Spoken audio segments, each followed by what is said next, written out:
Assalamualaikum warahmatullahi wabarakatuh. Alhamdulillah wassalatu wassalamu ala Rasulillah. Segala puji dan puja kehadirat Allah Subhanahu wa taala, juga salawat dan taslim kepada Nabi besar Muhammad sallallahu alaihi wa ala alihi wa sahbihi wasallam. Saudaraku seiman, pada kesempatan ini semoga Allah berkahi, kita akan membahas tentang Islam dan sukses. Saya ingin menyampaikan di awal pembukaan kita kalau Islam adalah agama sukses. Bahkan Islam selalu menekankan kesuksesan. Dan sukses ini teman-teman, kalau kita definisikan dan sederhanakan sebenarnya, bukanlah sesuatu yang berat. Bahkan dalam setiap hari kita memiliki banyak kesuksesan. Apapun yang Anda inginkan, kemudian tercapai, berarti Anda sudah sukses di poin itu.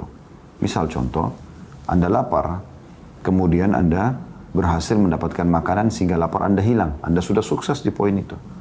Anda haus, kemudian Anda dapat air minum. Haus Anda bisa hilang, berarti Anda sukses di poin itu. Anda ngantuk, capek, Anda bisa istirahat, mendapatkan tempat untuk istirahat, dan Anda bisa menghilangkan letih Anda atau capek Anda sudah sukses. Anda selepas mandi ingin pakai pakaian dan Anda mendapatkan pakaian yang Anda harapkan. Di lemari misalnya, sudah sukses di poin itu. Jadi saya sengaja mendatangkan contoh-contoh yang kecil seperti ini supaya Anda bisa tarik kepada semua hal yang lebih besar daripada itu.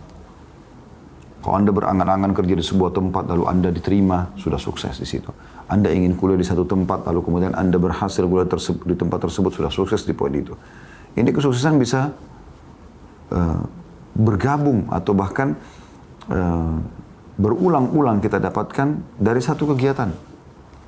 Misalnya tadi, ingin masuk ke satu tempat kerja, Anda sukses di situ pada saat diterima. Pada saat Anda berhasil mengejar prestasi yang ditekankan oleh kantor, Anda juga sudah sukses di poin itu. Misalnya, kalau lembur akan dapat ini, atau Anda kalau bekerja sekian lama dan Anda berprestasi, Anda akan dapat ini. Anda mengejar itu, Anda sudah sukses di situ. Anda kuliah di kampus, ingin masuk ke sebuah kampus, Anda kuliah, jurusan tertentu Anda berhasil. Anda sudah masuk di jurusan yang Anda inginkan. Anda sudah sukses di poin itu. Kalau Anda berhasil menyelesaikan kuliah Anda, sudah sukses pula di situ. Kalau Anda mendapatkan nilai terbaik cum laude, Anda sudah sukses lagi. Jadi sukses itu sangat luar biasa yang bisa kita raih. Banyak sekali yang bisa kita raih. Bahkan dalam satu kegiatan. Anda ingin masak, kemudian Anda berhasil saja mengumpulkan bahan banyak, Anda sukses di poin itu. Anda memasak masakan sesuai yang Anda inginkan dengan tesnya, Anda sudah sukses. Anda makan dia sehingga membuat kepuasan di dalam diri Anda, lapar Anda hilang, gitu kan. Anda juga bisa memuaskan orang lain yang makan, dari suami, istri, anak-anak misalnya. Anda juga sudah sukses. Jadi, sukses ini sesuatu yang sangat luar biasa sebenarnya. Banyak depan mata kita. Cuma kebanyakan orang menyempitkan makna sukses ini. Seakan-akan dia nggak pernah sukses dalam hidupnya. Padahal dia lahir di muka bumi ini, kemudian dia bisa tumbuh besar, sebuah kesuksesan.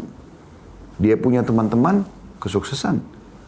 Dia punya rumah tangga, kesuksesan. Ada orang subhanallah, udah sempurna secara fisik, udah gagah, udah putih, udah tinggi, laki-laki, perempuannya udah cantik, ya udah putih. Lalu jarum nasabnya mereka baik, hidup di keluarga kaya, sekolahnya bagus, gitu kan. Pulang juga sudah tinggal lanjutkan perusahaan orang tuanya, masih kadang-kadang menganggap dirinya belum sukses. Padahal luar biasa sukses itu, maknanya sangat luas. Dan Islam adalah agama sukses. Karena Islam selalu menyuruh para penganutnya untuk mencari yang terbaik. Ada istilah afdal dalam agama kita. Yang terbaik. Dalam Islam Anda boleh menjadi orang yang paling kaya. Paling kaya, saya bahasakan paling kaya. Paling pintar. Paling bersih. Ya. Paling tinggi jabatannya. Paling berprestasi di sekolahnya. Islam menyuruh itu. Dalam ibadah pun afdaliyah ada. Ya. Anda lebih afdal, lebih sukses, lebih baik Anda daripada kerjakan 2 rakaat sholat malam, Anda kerjakan 4 rakaat. Lebih baik lagi, lebih afdal lagi 6 rakaat. Lebih afdal lagi 8 rakaat.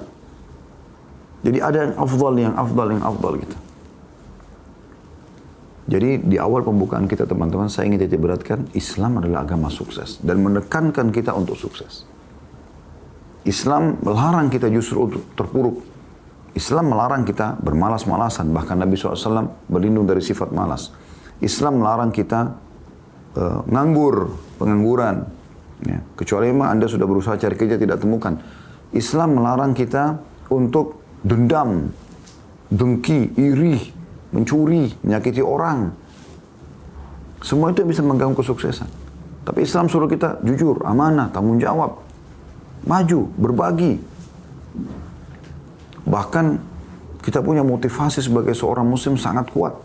Bukan cuma sukses di urusan-urusan dunia kita, sukses kita bawa sampai ke akhirat sana. Sampai di surga pun kita disuruh kejar yang terbaik. Sampai kata Nabi SAW, kalau kalian minta surga Firdaus. Disuruh minta surga yang terbaik. Walaupun amal kita mungkin kurang. Jadi kita selalu disuruh bergerak. Disuruh untuk berprestasi, disuruh untuk sukses, disuruh untuk produktif. Islam melarang kita menjadi vakum. Kita harus selalu teman-teman sekalian bergerak. Baik Anda seorang laki-laki atau Anda seorang perempuan. Tidak masalah, Islam membolehkan semuanya. Selama tidak terjadi pelanggaran agama, selama Anda tidak membengkalikan kewajiban Anda. Silakan. Dan saya sering membahas ini teman-teman di beberapa tema, mungkin Anda bisa ikuti di YouTube, judulnya Katakan Iya Untuk Sukses.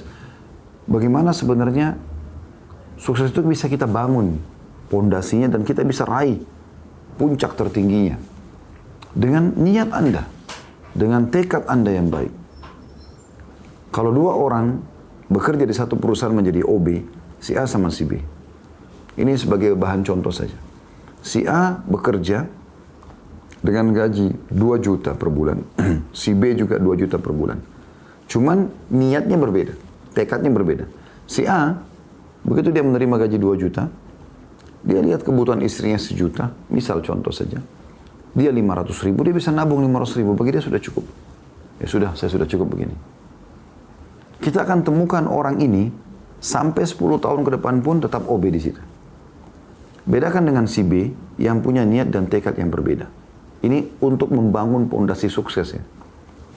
Kalau dia masuk di perusahaan, begitu jadi OB gaji 2 juta, dia langsung menanyakan kepada HRD misalnya di perusahaan, lalu dia mengatakan, kira-kira untuk meraih prestasi yang di kantor ini, dari posisi saya sebagai OB, bisa nggak saya pindah menjadi pekerjaan apalah, mungkin manajer, mungkin yang lainnya, yang kira-kira prestasi tinggi yang saya bisa raih, tertinggi. Bisa dijelaskan, oh boleh, bagaimana caranya? Begini, misalnya. Lalu kemudian dia mulai bertekad, dia mulai berusaha mengejar itu. Kita temukan 10 tahun kemudian orang ini akan meraih apa yang dia inginkan. Beda dengan yang sebelumnya. Nah seperti itu. Nah Islam menyuruh kita untuk bergerak. Selalu merasa kurang, dalam arti kata kurang di sini adalah bukan tidak bersyukur ya. Tapi selalu merasa kurang dalam kualitas. Sehingga kita selalu berusaha memberikan yang terbaik. Kalau hari ini saya sudah sering menjalankan selama setahun bersedekah setiap harinya 2.000 rupiah. Maka Islam menyuruh kita lebih dari itu. Mulai buat program sekarang 5.000, 10.000, 100.000, 1 juta, 10 juta, 100 juta, 1 miliar. Karena tidak mungkin datang lebih banyak rezeki tanpa kita berkorban lebih banyak di jalan Allah Subhanahu wa taala. Allah katakan dalam Al-Qur'an, "A'udzubillahi minasyaitonir rajim, lan tanalu birra hatta tunfiqu mimma tuhibbun." Kalian tidak akan meraih pahala maksimal, balasan maksimal, rezeki maksimal sampai kalian menginfakkan apa yang paling kalian cintai. Islam menyuruh kita memberikan yang terbaik. Islam bahkan melarang kita dalam bersedekah misalnya untuk memilih yang buruk-buruk lalu kita sedekahkan. Tidak boleh kita memilih yang khabith, yang buruk. Allah melarang dalam Al-Quran itu. Kita disuruh bersedekah yang terbaik. Jadi kita selalu disuruh berikan yang terbaik, kita menjadi orang yang terbaik. Saya pernah praktekin ini teman-teman sekalian. Dalam kehidupan saya dan sering saya praktekin itu. Baik itu dalam masalah saya sekolah, menuntut ilmu, saya membuka usaha, saya membangun rumah tangga. Ya. Saya selalu coba melihat, ada nggak sih yang lebih baik? Ada nggak sih yang lebih baik? Saya coba cari itu. Dulu saya pertama, waktu masuk kuliah, saya pernah duduk bersama dengan orang-orang yang kurang baik secara prestasi. Duduk di belakang bagian kelas, di bagian belakang kelas. Mereka tidur, mereka coret-oret kertas, mereka nggak bergerak. Saya lihat di 2 baris pertama di depan, justru orang-orang yang sibuk menulis apa yang dosen ucapkan. Mereka komunikasi, mereka proaktif ya. dalam berbicara dengan dosen, dalam menanyakan, dalam menulis dan seterusnya. Dan ternyata efeknya besar sekali. Buku-buku mereka banyak difotokopi, mahasiswa banyak menghafal dari tulisan mereka sehingga mereka dapat pahala tambahan. Selain mereka sendiri juga faham. Dan mereka pada saat selesai kuliah mereka leluasa menjadi dosen, bisa mengajar tanpa mempersiapkan materi pun kadang-kadang. Dibandingkan dengan teman-teman yang malas. Saya awalnya ikut dengan mereka di belakang, saya juga terpengaruh. Ada beberapa saat mungkin ngantuk, ada beberapa saat tidak mendengarkan apa yang dosen katakan. Lalu saya coba membuat perubahan dalam diri saya. Saya coba pindah, berbaur dengan orang-orang yang berprestasi 2 saf pertama di kelas itu. Awalnya saya kelabakan waktu mengikuti itu teman-teman sekalian. Saya susah sekali. Karena mereka ini sudah terbiasa tulis cepat. Mereka sudah terbiasa interaktif sama guru sambil nulis. Sebentar, tanya dosen sebentar. Saya belum paham, saya begini. Kalau saya pahami seperti ini benar atau tidak? Kalau saya jawab di ujian seperti ini bagaimana? Benar atau tidak? Saya bagaimana caranya mendapatkan nilai tertinggi? Dan seterusnya. Jadi mereka ini bersaing semua. Saya mungkin 3 bulan pertama kelabakan teman-teman sekalian. Tapi karena ada tekad, ada niat. Dan kita mau menjadi yang lebih baik selalu. Maka Alhamdulillah. Dengan izin Allah SWT saya bisa ikutin. Bahkan setelah 3 bulan saya berhasil dengan izin Allah SWT untuk menulis apa yang dosen ucapkan dengan 2 tinta pulpen. 1 pulpen hitam, 1 pulpen merah. Ya, kalau pelajaran agama kita, jadi keterangan dosen saya tulis pakai pulpen tinta hitam. Lalu saya letakkan kalau dia membaca ayat, lalu saya tulis ayat dengan tinta warna merah. Alhamdulillah buku tulis saya difotokopi juga dengan mahasiswa. Saya tidak kalah dengan mereka. Bahkan ada materi saya ingat benar. Dari semua tulisan, itu subhanallah saya tidak bisa lupakan. Kalau dosennya menyuruh mengumpulkan, karena dosen datang cuma ngomong aja. Waktu itu pelajaran tentang sirah, sejarah Nabi SAW. Beliau ngomong aja, beliau tidak kasih buku kurikulum. Jadi beruntunglah orang yang nulis itu. Saya sempat termasuk orang yang ikut nulis. Pas dekat ujian beliau mengatakan, siapa yang menulis tolong serahkan kepada saya tulisannya. Kemudian kami serahkan tulisan. Tanpa saya sangka teman-teman sekalian. Subhanallah, dengan berusaha sedikit saja. Allah berkahi sebenarnya. Tergantung kadar keikhlasan kita seperti apa. Tekad kita seperti apa.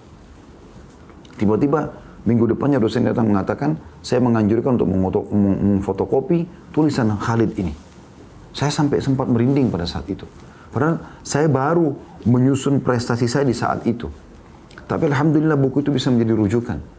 Pernah ada ujian sebuah materi, ya, yang materi termasuk dosennya kurang disukai tanda kutip oleh teman-teman mahasiswa. Tapi akhirnya ada ujian. Lalu dia datang minggu depannya. Waktu itu ujian nilai sekitar 30 nilainya dari 100 ya. 70-nya nanti ada nilai ujian finalnya. Kemudian dia mengatakan, kenapa kalian ini tidak ada yang bisa jawab pertanyaan saya? Bagaimana nanti kalau ujian yang final? Dan saya tidak menemukan jawaban yang benar kecuali ditunjuklah saya pada saat itu. Si Fulan dari hampir 100 mahasiswa di kelas. Padahal sebenarnya masalahnya sederhana gitu. Kadang-kadang kita tinggal mau nggak atau tidak gitu. Ya. Pada saat dosen mengatakan saya berharap minggu depan bawa buku Sahih Bukhari begini-begini. Saya sempat menangkap poin itu walaupun itu sekilas diucapkan. Minggu depannya saya bawa buku itu, saya temukan banyak di antara teman-teman saya tidak bawa. Oh lupa atau tidak perhatikan. Jadi sebenarnya tergantung kita mau atau tidak. Siapapun Anda, pekerjaan apa Anda bisa sukses di setiap bidang Anda itu. Dengan Anda gelutin saja. Ibu-ibu rumah tangga, sukses Anda dalam memasak masakan yang terbaik. Anda bisa dagang online, Anda bisa menjadi ibu yang terbaik buat anak-anak, istri yang terbaik buat suami. Itu prestasi semuanya. Bahkan saya melihat prestasi tertinggi bagi setiap wanita pada saat dia berstatus istri, puncaknya status ibu. Sehebat apapun Anda secara duniawi, misalnya seorang public figure, wanita karir dan segala macam. Tapi pada saat ditanya belum bersuami, sudah menikah belum? Jawabannya belum. Langsung jatuh di mata masyarakat. Atau sudah punya anak? Belum. Kalau dia punya suami, dia punya anak, walaupun dia tamat SD, beda. Statusnya istri, statusnya ibu. Maka kita harus bisa juga mengatur skala prioritas mana. Ini yang terbaik, kemudian yang lainnya adalah tambahan. Ada orang kejar prestasi dunia, lupa urusan-urusan kewajiban utamanya. Ini nggak boleh juga. Ya. Tapi yang saya ingin tidak beratkan, Kita dalam Islam dianjurkan untuk menjadi orang yang sukses dalam semua bidang kita. Baik hubungan kita dengan Allah SWT dalam hal ibadah, kejar selalu yang terbaik. Di bulan Ramadan seperti sekarang, kita bisa dapat pahala 30 pahala puasa. Tapi kita bisa menambah kalau kita mau menjadi 60 pahala puasa, 90 pahala puasa, 120 pahala puasa dengan cara buka puasakan orang. Bagi-bagikan buka puasa orang. Kata Nabi SAW, siapa yang buka puasain orang yang puasa, dia akan dapat pahala seperti orang yang dibuka puasakan tanpa mengurangi sedikitpun dari pahala mereka. Ada prestasi yang kita bisa dapatkan lebih besar, gitu kan? Dalam hubungan kita dengan Allah Subhanahu Wa Taala. Kita baca Quran pahala. Kalau kita beli Quran tambahan lagi dengan uang kita, lalu kita berikan kepada orang lain, dia juga bisa baca, kan bisa dapat ekstra pahala. Kita selalu berpikir berkembang, ya. Menjadi orang yang lebih baik, lebih baik, lebih baik selama ajal belum datang. Dan innamal a'malu binniyat, semua sesuai dengan niatnya. Kalau bahasa saya, orderan Anda kepada Allah. Anda mau jadi orang begitu saja, ya begitu saja. Anda mau jadi orang yang lebih maju, sukses, Allah akan berikan. Allah akan berikan sesuai dengan niat Anda. Maka ini perlu dibawahi teman-teman sekalian. Islam memerintahkan kita untuk selalu menjadi orang yang berhasil, orang yang sukses, orang yang berhasil dalam segala hal. Baik tadi saya bilang dalam pendidikan, Anda disuruh untuk mengejar, sampai doktor, sampai profesor kalau perlu. Anda bisa ubah diri Anda dari pemalas menjadi orang yang paling rajin, orang yang terpuruk, tidak lulus menjadi orang yang prestasi nomor 1, bisa. Bisa. Dan itu sudah saya praktikin teman-teman sekalian. Anda juga bisa menjadi orang yang sukses dari sisi bisnis. Bisa. Dengan Anda pelajari, Anda gelutin. Tanyakan. Walaupun Anda belum punya ilmu sebelumnya. Saya nggak ada ilmu di restoran, tapi bisa kita buka restoran. Prinsip saya sederhana. Saya pelajari. Kemudian cari tenaga ahlinya, kemudian kita jalankan bismillah. Selebihnya tawakal Allah. Dalam bisnis bagi saya yang penting 3 hal. Itu kunci suksesnya. Yaitu modal halal, sistem halal, produk halal. Selebihnya tawakal kepada Allah SWT. Tidak butuh pelaris, tidak butuh segala macam. Bisa jalan. Gitu kan.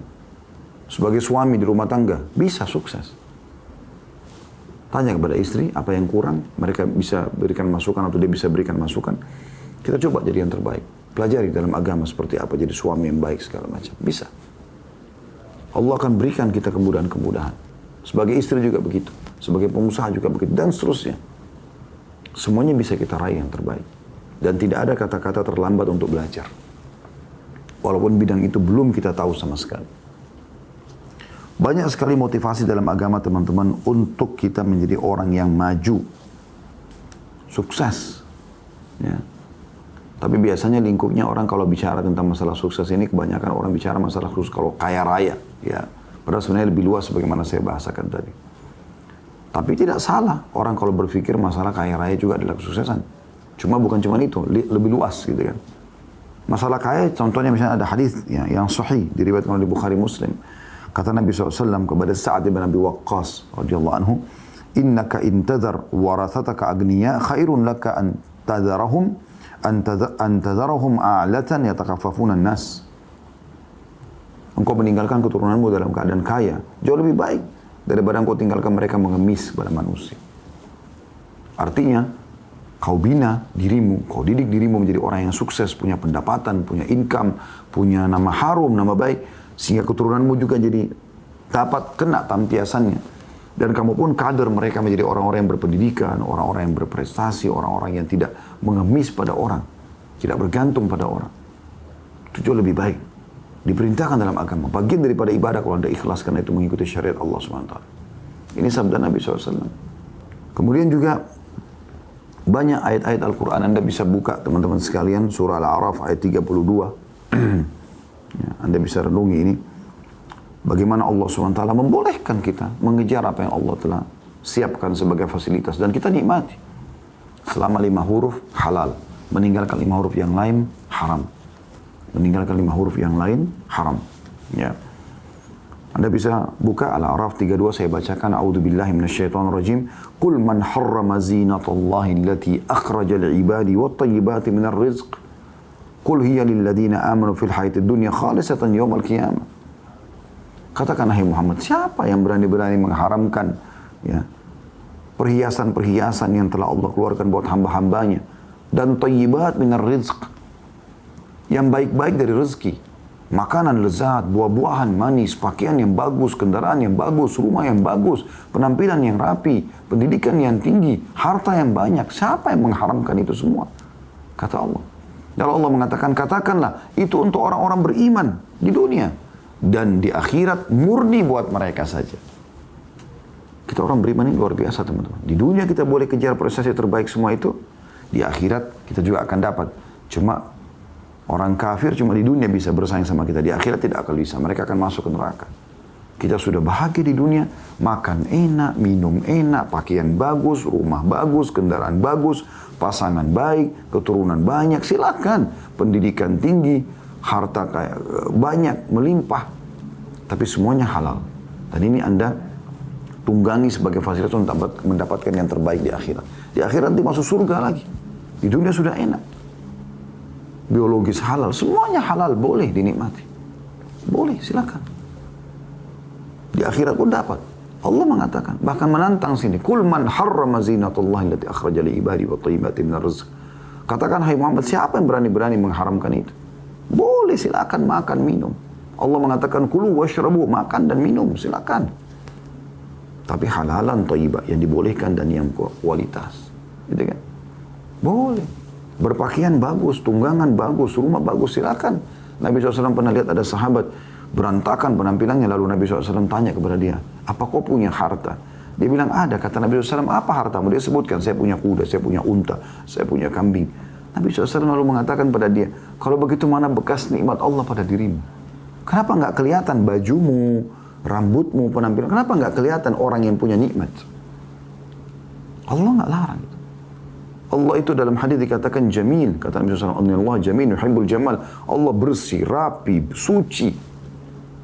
Ya, dan suka dengan semua itu. Dalam ayat Al-Quran Allah mengatakan, Wallahu yuhibbul mutatahhirin. Allah suka dengan orang-orang yang suka bersuci. Yang bersih, yang wangi. Allah suruh itu. Kita di dunia begitu, di akhirat Anda lihat tentang surga bagaimana Allah janjikan.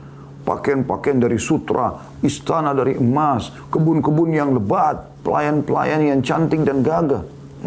Luar biasa gitu. Tapi ingat, halal dan bukan yang haram.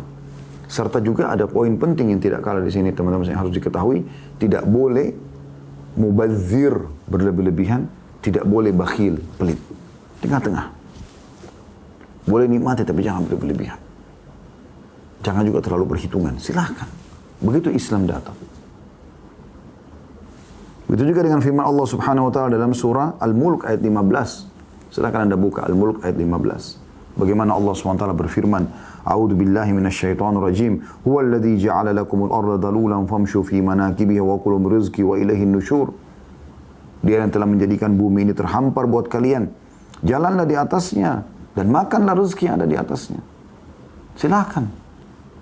Nikmati. Bahkan saya akan sering bahasakan teman-teman, Anda termasuk bersyukur kepada Allah kalau Anda nikmati yang terbaik. Anda masuk ke supermarket, ada anggur harga 200.000 kualitas A, ada anggur kualitas B harga 100.000. Anda mampu beli 200.000, beli 200.000. Anda termasuk bersyukur kepada Allah. Karena Anda mau nikmati itu. Yang penting tidak mubazir, berlebihan. Anda cuma berdua sama istri, berdua sama suami, berdua sama anak. Lalu kemudian Anda beli 20 kilo. Untuk apa? Sekilo, 2 kilo. Tidak masalah. Lalu Allah mengatakan, dan kepadanya kalian akan dikembalikan. Artinya bersyukur. Allah akan tanya nikmat itu. Pernah Nabi SAW dalam hadis Bukhari keluar dari rumah dalam kondisi lapar beliau. Di rumah nggak ada makanan, beliau keluar. Niatnya ingin mendatangi rumah seorang sahabat, makan di sana. Pas lewat di depan rumah Abu Bakar keluar.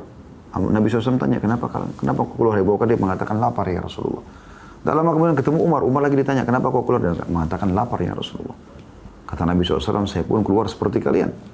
Maka Nabi SAW menuju ke rumah seorang Ansar, kemudian bertamu di situ. Orang Ansar ini tanpa bertanya, namanya tamu datang, beliau bergembira mengatakan sebaik-baik tamu, maksudnya Rasulullah SAW ditemani Abu Bakar sama Umar, luar biasa. Langsung dia naik ke salah satu pohon kurmanya, dipotong salah satu tangkainya yang masih banyak buah kurma yang melengket di situ, ya, atau ada melekat di situ, diambil dan diserahkan. Lalu kemudian dia pun pamit sebentar, lalu dia menyembeli seekor kambing, ya, kemudian dihidangkan untuk Nabi SAW dengan wanginya, dengan enaknya. Terus Nabi SAW makan, Muhammad Abu Bakar sama Umar sampai kenyang. Setelah itu kata Nabi SAW, sesungguhnya nikmat-nikmat seperti ini akan ditanyakan oleh Allah kepada kalian pada hari kiamat. Kita tuh akan ditanya nanti. Dari mana sumbernya, halal atau tidak. Kita syukuri atau tidak. Bersyukur. Bahkan dalam sebuah riwayat dikatakan air dingin pun akan ditanyakan nanti pada hari kiamat. Kita tahu kita akan kembali kepada Allah. Wa ilaihin nusyur. Dalam surah Jum'ah ayat 10. Anda bisa buka surah Jum'ah ayat 10. Allah SWT memerintahkan umat Islam, terutama kaum laki-laki setelah sholat, ayo menyebar, cari rezeki. Bergerak, bekerja. Kejar prestasi terbaikmu. Jadi orang-orang yang sukses. Islam tolak semua tuh. Pemalas, pengangguran. Orang cuma kerjanya mengganggu orang. Nggak ada dalam Islam. Semuanya kebaikan. Ramah, santun, dermawan. Semua kebaikan-kebaikan. Allah sebutkan, A'udzubillahi minasyaitonirrajim dalam surah Jum'ah ayat 10. فَإِذَا قُضِيَتِ الصَّلَاةُ فَانْتَشِرُوا فِي الْأَرْضِ وَابْتَغُوا مِنْ فَضْلِ اللَّهِ وَاذْكُرُوا اللَّهَ كَثِيرًا لَعَلَّكُمْ تُفْلِحُونَ. Kalau selesai sholat, kata Allah, menyebarlah di muka bumi. Untuk apa ya Allah? وَابْتَغُوا مِنْ فَضْلِ اللَّهِ. Cari rezeki Allah. Cari prestasi-prestasi terbaikmu selama halal. Dan ingatlah Allah dengan ingat yang banyak. Berzikir kepada Allah dan zikir yang banyak. Selalu ingat. Halal, nikmati. Haram, jauhi. Selesai. Apapun konsekuensinya. Agar kalian beruntung. Agar kalian beruntung. Ya.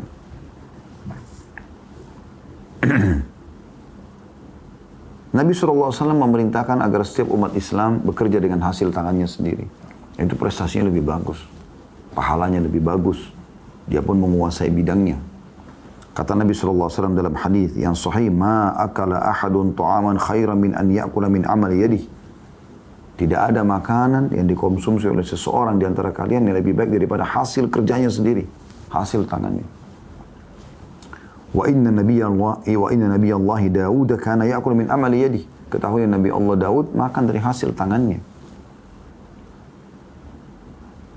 Pernah Nabi SAW berkata kepada para ummahatil mu'minin, istri-istri beliau, sesungguhnya orang yang paling dahulu menyusulku setelah aku meninggal nanti adalah orang yang paling panjang tangannya di antara kalian.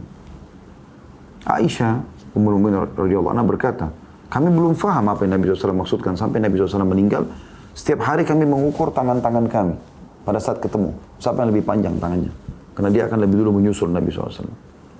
Kami belum faham, kami pikir panjang tangan secara umum, ukuran tangan secara fisik itu.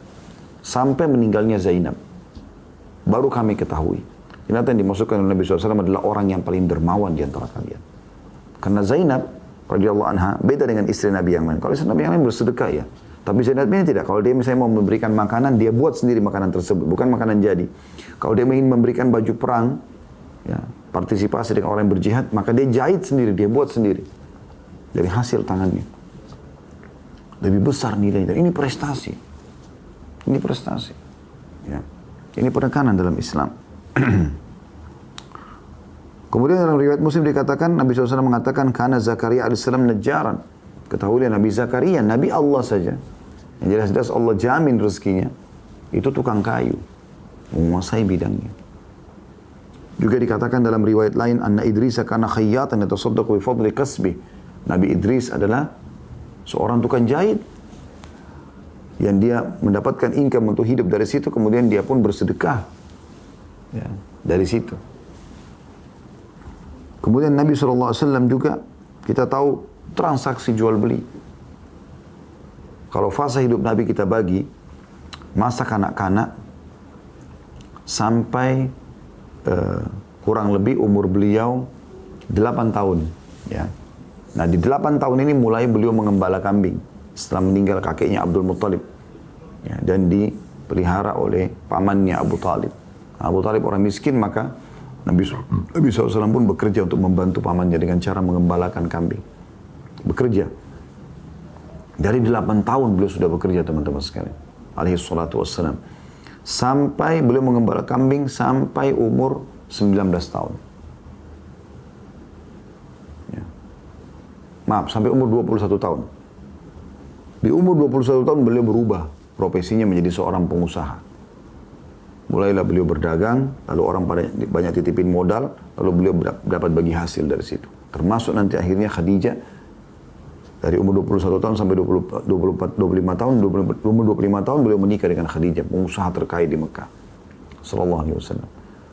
Dan itu beliau terus berdagang sampai masa penobatan, masa kenabian di umur 40 tahun. Berarti beliau melewati fase menjadi seorang pengusaha yang terus mengejar kesuksesan dan memang betul-betul beliau sukses sallallahu alaihi wasallam itu dari umur 21 sampai 40. Kurang lebih 19 tahun, teman-teman sekalian. Itu banyak yang belum disentuh oleh para dai-dai kita. Kebanyakan disentuh setelah fase kenabian. Karena Nabi SAW punya beberapa fase kehidupan. Itu sudah kami paparkan pada saat membahas sirah Nabawi. Dan beliau memotivasi dalam hadis Bukhari mengatakan, li'an ya'khudha ahadukum abhula. Seseorang yang terkadang mengumpulkan tali-tali, potongan tali-tali. Thumma ya'til jabal, lalu dia mendatangi sebuah gunung. Thumma ya'ti bihizmatin min hatab fayabi'uha fayastagni bithamaniha. Kemudian dia mendatangkan beberapa ranting kayu kering, kayu bakar, lalu dia jual, kemudian dia hidup dari hasilnya. Khairun lahum min an yas'al nas. Lebih baik daripada mengemis pada orang. A'tahu wa mana'u. Dia diberi ataupun dia ditolak. Kalau orang minta pada orang, diberi pun terhina. Apalagi kalau ditolak, gitu kan. Nah, yang jelas motivasi agar kita bergerak. Ayo. Pepatah bahasa Arab mengatakan taharrak fa inna fi harakati barakah. Bergerak karena dalam bergerak itu ada berkah.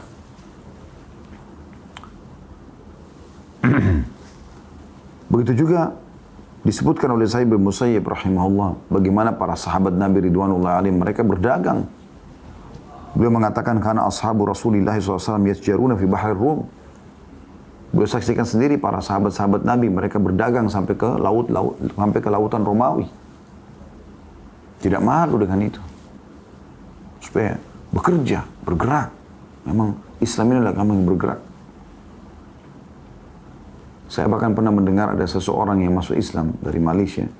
Turunan China, saya lihat cuplikannya. Waktu ditanya, kenapa Anda masuk Islam? Dia bilang, saya belum pernah menemukan komunitas yang begitu cepat keluar dari sebuah kemelut permasalahan seperti umat Islam. Begitu mudahnya mereka, pada saat ada kematian, bangkrut usaha, mereka begitu mudahnya langsung saling mengingatkan untuk sabar, kemudian dimotivasi untuk mulai lagi. Mereka tidak putus asa. Maka dengan itu dia mulai belajar Islam sampai akhirnya dia tertarik untuk masuk Islam. Kita komunitas yang bergerak, komunitas sukses. Umar bin Khattab berkata, ta'allamul mihna. Pelajari keterampilan-keterampilan, kata beliau. Fa inna yushiku an yahtaja ahadukum ila mihnati. Karena kalian nanti akan butuh dengan keterampilan itu. Mungkin dari sekian keterampilan ada 1-2 yang Anda butuhkan nanti. Abu Darda dikatakan yukidun nar tahta kidrihi hatta tatma'ainah. Abu Darda masak sampai panasnya panci yang dia masak itu membuat matanya mengeluarkan air mata. Dan beliau jual makanan tersebut. Aisyah berkata radhiyallahu anha, kana Abu Bakar radhiyallahu anhu atjar Quraisy hatta yadkhala fil imara. Abu Bakar itu termasuk orang Quraisy yang paling sukses. Pedagang paling sukses sampai dia masuk dalam pemerintahan. Baru dia fokus ke pemerintahan itu. Terus motivasi selalu muncul. Qais bin Asim mewasiatkan anaknya rahimahullah. Sebelum beliau wafat, beliau mengatakan, alaikum bil mali wastina'ah. Aku sarankan kalian mencari harta dan bagaimana fokus. Ya. Betul-betul profesional dalam mengelola harta itu. Yang halal tentunya kita bicara. Fa'innahum mambahatul karim. Karena dia sumber yang baik. Punya harta yang banyak, sumber yang baik. Anda bisa bangun masjid. Kalau kita sholat di masjid, kita dapat pahala. Imamnya dapat pahala kita sebagai imam. Muadzin dapat pahala imam dan makmum. Tapi ada orang mungkin tidak hadir di masjid itu dapat pahala kita semua, yaitu membangun masjidnya. Anda bisa menghajikan orang, umrohkan orang. Anda bisa bangun rumah anak yatim, buat jalanan, gali sumur, alirkan sungai. Banyak yang Anda bisa lakukan dengan harta. Tapi yang halal. Makanya kata Nabi SAW dalam hadis yang lain, ni'ma malus salih fi yadi abdis salih. Sebaik-baik harta yang bagus, banyak halal di tangan orang saleh. Sumbernya jelas, dikeluarkan juga jelas. Ya kan? Jadi beliau mengatakan kepada anak-anaknya sebelum wafat, cari harta itu yang halal dan proporsional lah, kuasai itu. Jaga, jangan cuma sekali untung selesai. Enggak. Pikirkan mana yang lebih baik. Karena dia adalah pendapatan yang baik. Wa yustagna bihi anil laim, dan dia bisa menyelamatkan dari kehinaan. Karena orang kaya tidak dihina, punya harta. Wa iyyakum wal mas'alah, dan hati-hati dengan mengemis. Fa innaha akhiru kasbar rajul. Karena dia pendapatan terakhir seseorang. Kalau betul-betul dia sudah bangkrut, dia nggak punya apa-apa, baru kemudian dia minta sama orang. Kalau tidak, kenapa harus menghinakan diri? Sa'id bin Musayyib rahimahullah, seorang ulama tabi'in, berkata, la khaira fi man la yatlubul mal. Tidak ada kebaikan bagi orang yang tidak berusaha mencari harta. Yang halal kita bicara. Yaqdi bihi daina. Dia bisa melunasi utang-utangnya.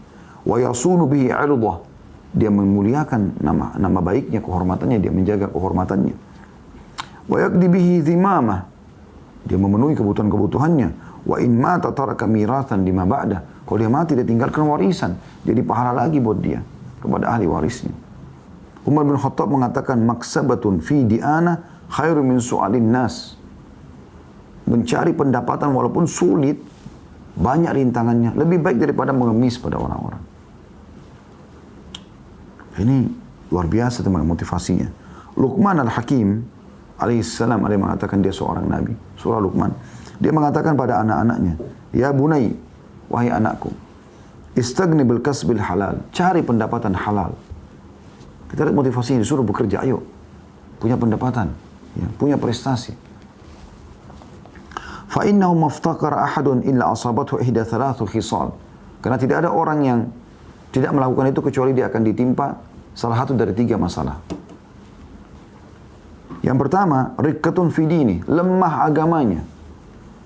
Orang yang susah, tidak berpendidikan, tidak punya pekerjaan, bodoh, miskin, lemah agamanya, mudah dibeli.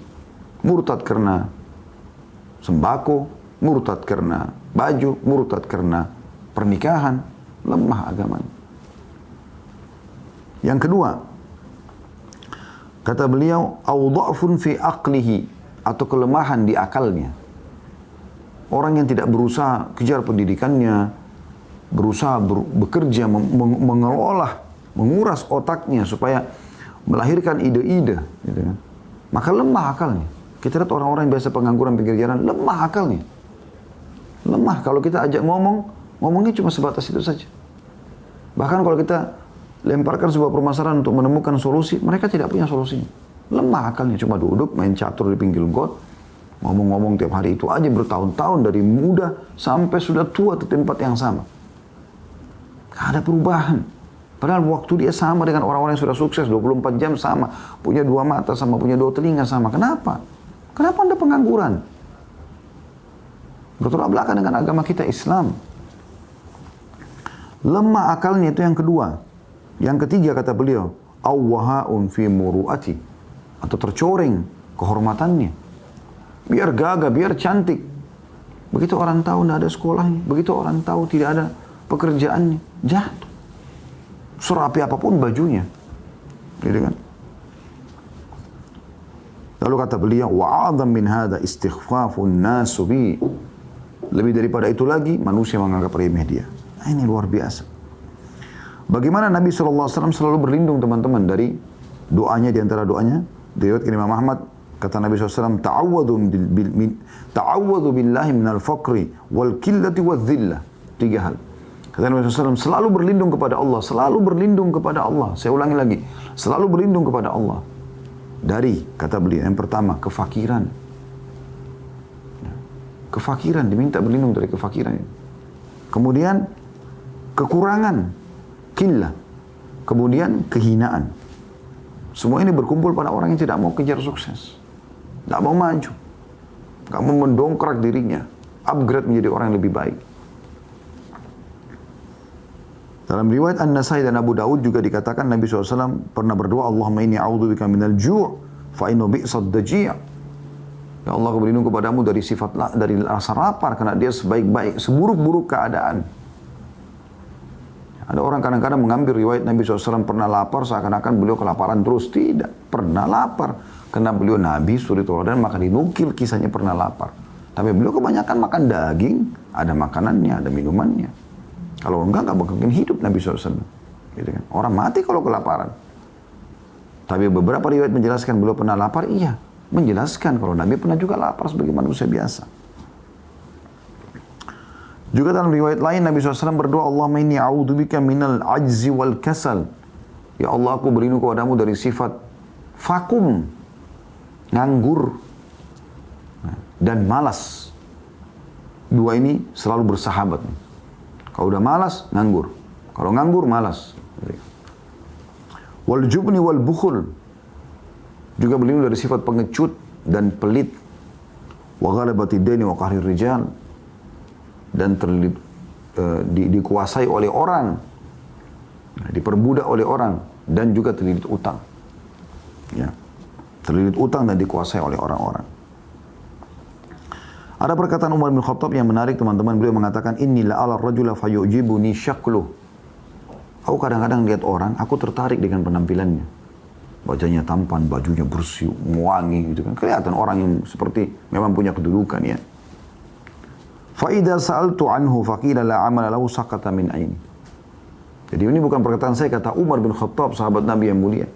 Yang memang kita disuruh menjadikan beliau sebagai suri tauladan juga. Karena salah satu dari Khulafaur Rasyidin, sahabat Nabi, ahli surga, mertua Nabi SAW.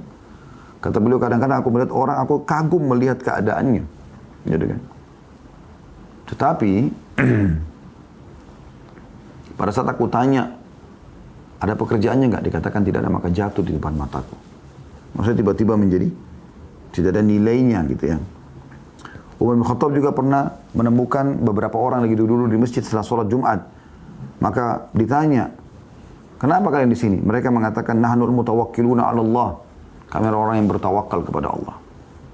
Mau buat apa lagi? Nggak ada kerjaan, pengangguran. Ya sudah, kita tawakal aja.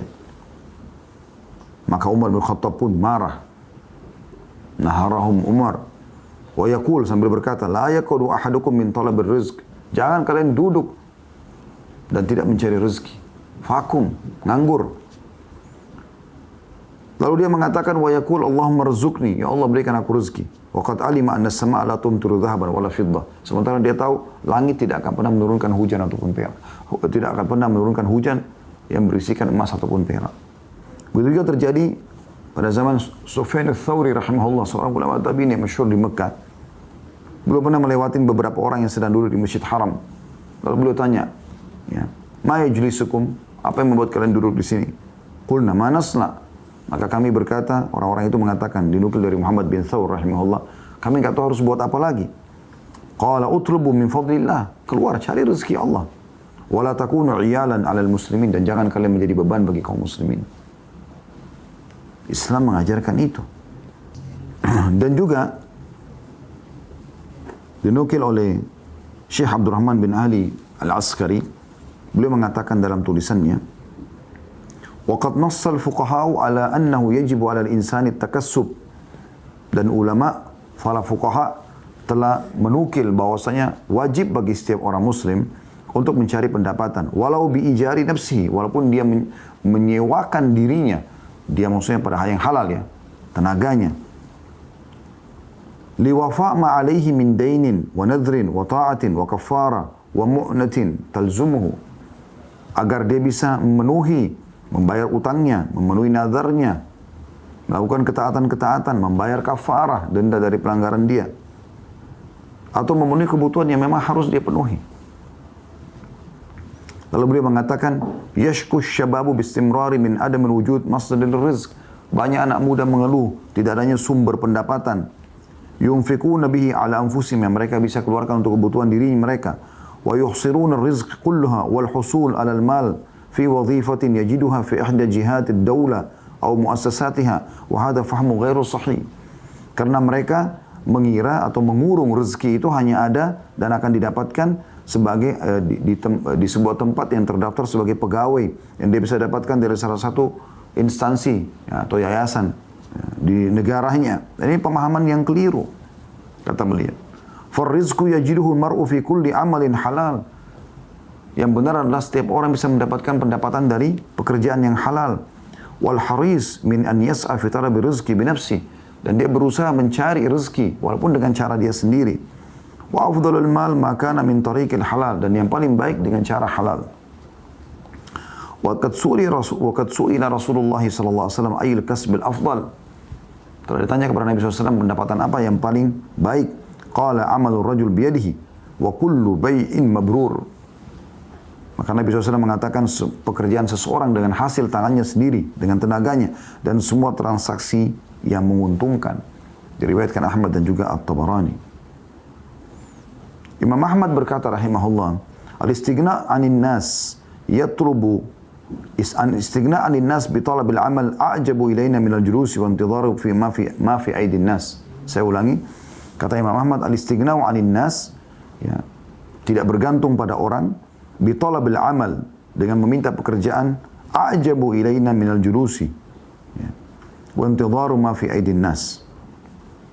Jadi tidak bergantung pada orang dalam menunggu pekerjaan. Jadi dia terus berusaha. Di sini ditolak, dia bekerja yang lain, dia lamar tempat lain, terus begitu. Itu lebih baik, lebih mengagumkan bagi kami, kata beliau, daripada seseorang duduk dan menunggu dari hasil pemberian orang saja. Ya. Bahkan kita dianjurkan oleh Nabi SAW dalam hadis yang sanadnya jayyid, bisa diterima, hasan, sanadnya hasan, riwayat Ibnu Majah, kata Nabi SAW, at-tajirus saduqul amin ma'an nabiyyina was-siddiqina wasyuhada. Seorang pengusaha yang sukses, kata Nabi SAW, yang saduq, amin, jujur, terpercaya, ya, maka akan bersama dengan para nabi-nabi, para orang-orang siddiq, ya, dan juga para syuhada di tempat tertinggi di surga. Jadi kita dimotivasi untuk itu, ya. Diriwayatkan oleh Tabarani dengan sanad sahih bahwasanya anna rajulan marra 'ala Nabi SAW fara'a as-sahaba min jaldihi wa nasyatihi fil amal. Ada seseorang yang melewati Nabi SAW dengan para sahabat, lalu para sahabat kagum melihat seseorang ini dengan semangatnya, dengan susah payahnya dia bekerja. Faqalu, ya Rasulullah, law kana hadha fi sabilillah. Wahai Rasulullah, kalau ini dihitung pahala di sisi Allah, tiap orang bekerja begini luar biasa, ngangkat barang, keringatan, mencari rezeki. Faqala Rasulullah SAW, maka Nabi SAW bersabda, in kana kharaja yas'a ala waladihi sigharan fahuwa fi sabilillah. Kalau dia keluar mencari rezeki buat anaknya yang kecil, ya, maka dia akan dihitung di jalan Allah. Wa in kana kharaja yas'a ala abawaini syaikhaini kamiraini fahuwa fi sabilillah. Atau dia mencari pendapatan untuk membiayai kedua orang tuanya yang tua, ibu bapaknya, maka dia dihitung di jalan Allah. Wa in kana kharaja yas'a ala nafsihi ya'iffuha fahuwa fi sabilillah. Dan kalau dia keluar bekerja seperti ini untuk memenuhi kebutuhan dia, maka dia juga dihitung di jalan Allah. Artinya pahala semua ini. Wa in kana kharaja riya'an mufakharatan fahuwa fi sabili syaitan. Tapi kalau dia keluar hanya untuk pamer, ya, maka dia di jalan syaitan. Maka di jalan syaitan. Jadi ini teman-teman sekalian, kita lihat banyak sekali motivasi yang luar biasa dalam Islam. Ya. Saya kembali membaca nasihat Syekh Abdurrahman Ali Al-Askar. Beliau mengatakan, ya ma'syar syabab, wahai sekalian anak muda muslim, tafrahu dual wa ta'tazzu syu'ub hina yakuna syababuha dhawi humam aw himamil a'liyah. Sesungguhnya setiap negara dan setiap, ya, lingkungan, komunitas, suku, ya, bangga dengan anak-anak mudanya yang memiliki, ya, keinginan yang besar. Yarkuna bi anfusihim, mereka meningkatkan kualitas diri mereka. La yabkuna a'latan ala ghairihim, dan mereka tidak menjadi beban bagi yang orang lain. Fayatasabaquna al-kibar fayusabiquna al-kibar fil usuli ila al-ulya. Mereka berlumba-lumba dengan orang-orang yang lebih tua daripada mereka untuk mengejar prestasi. Fabil malil halal, kata beliau, wal kasb at-tayyib, dengan harta yang halal dan pendapatan yang baik, istata'al muhajiruna ila al-Madinah an yuzahimul iktisad ahli al-kitab. Para sahabat yang hijrah dari Mekah, yang tadinya mereka miskin, ya, mereka yang kaya pun sudah dirampas hartanya di Mekah, dengan pendapatan halal, ya, dengan ya, pendapatan yang baik, usaha yang baik, maka para muhajirin bisa menyaingi ya, usaha-usaha kaum Yahudi yang ada di Madinah. Atarawnahum law kana fuqara fahal yatimmu lahum ma aradu? Apakah kalau kalian lihat mereka miskin, mereka bisa mendapatkan apa yang mereka inginkan? Dari membentuk pasukan jihad, dari membangun rumah, memperbaiki keadaan mereka. Inna min akhtar ma yuwajihu ad-duwal hina taqumu ad-dawlatu ala syu'abin ittasafa bid-da'ati wal kasal. Sesungguhnya yang paling berbahaya yang dihadapi oleh negara-negara pada saat negara tersebut memiliki masyarakat yang memiliki sifat malas, vakum. Fal buldanu la taqumu illa bi afradiha wa abnaiha. Dan negara tidak mungkin bisa maju kecuali dengan individu dari masyarakatnya. Fa kaifa tanhaddu bilad qad usiba ahluha bil ajzi wal batala? Maka bagaimana bisa negara itu maju pada saat masyarakatnya tertimpa malas dan vakum? Aw ittikal ala ghairihim, atau bergantung pada yang lainnya. Innal bitala syarrun khatir. Sesungguhnya vakum itu, nganggur, malas adalah bahaya yang sangat luar biasa, mengancam. Wada'un fattak, dan racun yang mematikan, penyakit yang mematikan. Asra' ma yufsidu tuma'ninal hayat, yang paling gampang menghilangkan ketentraman hidup. Wa ajal ma yunaggisul aish, dan yang paling cepat ya, menyanyiakan kehidupan. Al-bitalatu babun ila tasa'ul. Vakum ini akan membuka pintu mengemis. Wa tariqun ila sarika, dan membuka pintu-pintu pencurian. Wa madkhalu ila al-aish ila al-gushma wa madkhalu ila al-gushi wal khida'i wal makr. Dan juga pintu masuknya dan pintu terbukanya penipuan, ya, manipulasi dan juga tipu daya. Al-Islam dinul izzatun wa karamah. Islam adalah agama yang mulia, ya, dan menjunjung tinggi kemuliaan. Wa rif'atun wa sumu. Agama berkembang, menyuruh orang untuk maju. Yahutsu 'alal 'amalis salih wan nafi'. Selalu memerintahkan untuk berbuat kebaikan dan bermanfaat. Wa ya'muru bil quwwati wal isti'dad lil qurbati wan nawazil. Dan memerintahkan agar tegar dalam menghadapi ya, permasalahan-permasalahan hidup. Ya. Innal mal mata majtama'a ma'ad din kana ad-dinu qawiyyan wa zahiran. Sesungguhnya harta kalau sudah bersatu dengan agama, maka akan membuat agama itu jauh lebih kuat, ya, dan terlihat. Ta'tazzu bihi dual kama ya'tazzu bihi din. Ya. Maka negara pun akan mulia sebagaimana agama juga termuliakan. Seperti itulah. Qala syair, kata beliau, seorang penyair berkata, ma'ajmaluddin wa dunya idza ijtama'a. Betapa indahnya kalau dunia dan agama dan dunia ini bisa bersatu. Artinya di tangan kita gitu. Lalu beliau mengatakan, fa'alaikum bil amali wal bahthu 'anir rizq. Oleh karena itu, wahai anak muda, wahai muslimin, bekerjalah kalian dan carilah rezeki. Wa iyyakum wal khumul wat takasul. Tinggalkan semua sifat malas, vakum, ya. Wal ittikal ala ghairikum fi khususiyat hayatikum. Dan bergantung pada orang, pada hal-hal yang memang harusnya kalian bisa kuasai. Bidang kalian sebenarnya. Inna kibara rijalil mal lam yablughu ma balaguhu fi yawm wa laylah. Sesungguhnya orang-orang yang sudah menjadi para milioner, orang-orang yang sukses, ya, itu tidak mendapatkan apa yang mereka inginkan dalam sehari semalam. Faqad kanu fi syababihim yabhathuna 'anil amal. Mereka juga di masa mudanya mencari pekerjaan.